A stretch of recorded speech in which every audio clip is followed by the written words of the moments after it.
everyone, welcome back to my channel. In today's video, I'm going over 5 ways you can tell if you are clairaudient.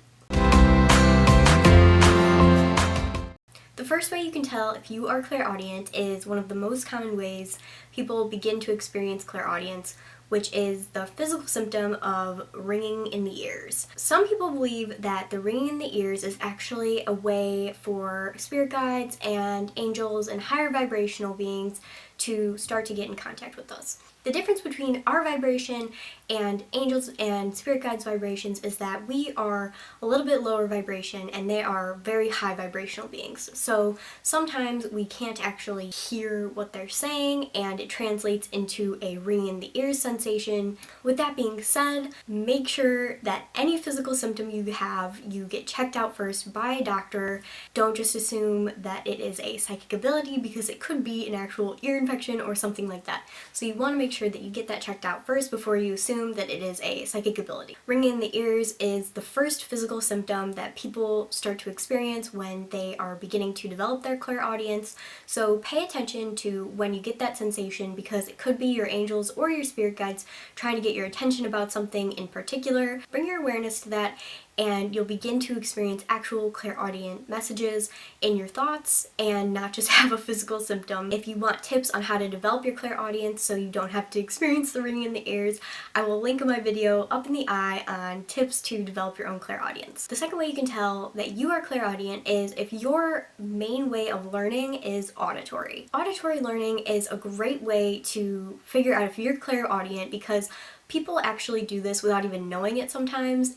For example, if you're in class and you're taking notes and you hear your teacher say something and then later you're trying to remember what that teacher said, a lot of people actually replay the teacher's voice in their head, and that is how you can tell that you are clairaudient. If you do that a lot, that's a great way to kind of tell that you have that ability because you're actually accessing that clairaudient space without even realizing it in your everyday life. The third way that you can tell if you're clairaudient is if you are musically inclined, if you write music, or if you are just a full-fledged lover of music. Musically inclined people tend to be able to actually hear the music they want to write before they actually write it down on paper, so you can kind of go through the song in your mind before you put it down on paper, and that is essentially accessing the clairaudient space. If you're just a music lover like me, music does something to your soul and it just brings you great comfort. That's kind of a general way to tell that you may be inclined towards clairaudience. With the whole music thing, if you leave a movie and you're like, oh my gosh, the soundtrack to that movie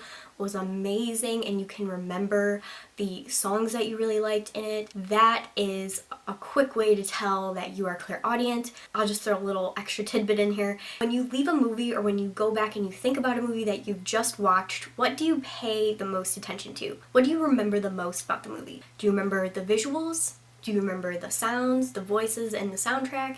Do you remember the feeling that it left you with, the emotional roller coaster that you went on in the movie? Those are all different ways to kind of figure out what clair you may be the most developed in because you're drawn to that particular sense in the 5 senses. So if you pay attention to the visuals more, you could be clairvoyant. If you pay attention more to the soundtrack and the voices of the people, you could be clairaudient.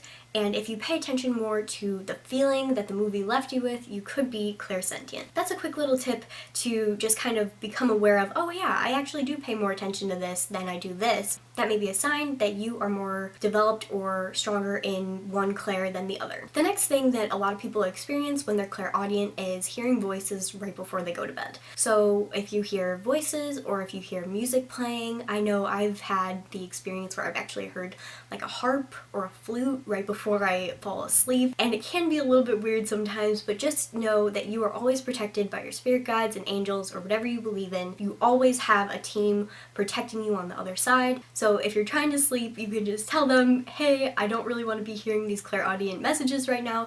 Could you turn them off for me? And they will. You will be surprised at how quick your spirit guides and your angels respond to a request like that, especially when you ask nicely. All they're there to do is to help you and to protect you, so asking them a simple task like that that is very easy, and most of the time there will be an instant response. Another way to tell that you are clairaudient is if noises and sounds throughout the day really bother you, especially loud ones. If you are in a room and there is a particular noise that is just bothering you like crazy and everybody else seems fine about it, that is a way to kind of tell that you are a little bit more sensitive in that clairaudient and hearing space. So not only are you sensitive with your psychic abilities, but usually people that have psychic abilities are more sensitive in that normal sensory space as well. And this could be a sign that you are actually clairaudient. The next way you can tell if you are clairaudient is if you hear your name being called when no one is around.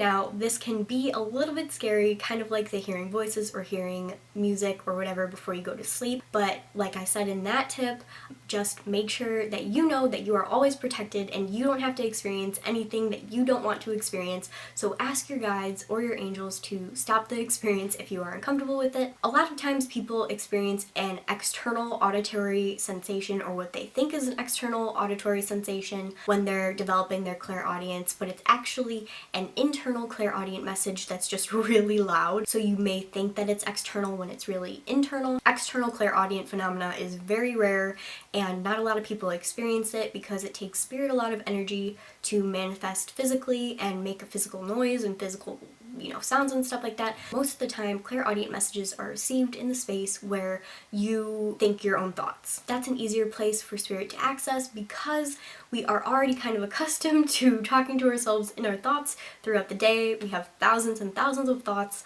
so spirit uses that way to communicate with us because it's easier for them and it's easier for us. The last way you can tell you're clairaudient is if you really enjoy quiet time. People that are highly sensitive need time to recharge in a quiet space, particularly if they are clairaudient. If you only enjoy quiet time, you may not be clairaudient. These ways to tell if you're clairaudient are only really applicable if you have multiple of them. There are hundreds of other ways to tell that you are clairaudient, but those are the 5 that I found most interesting. So that's all I have for you guys today. Thank you so much for watching. Make sure you subscribe down below so you don't miss any Psychic Sunday videos where I'm talking about how to develop your own psychic abilities, and that is actually featuring clairaudience this week. So make sure you check that video out, and I will see you in the next one.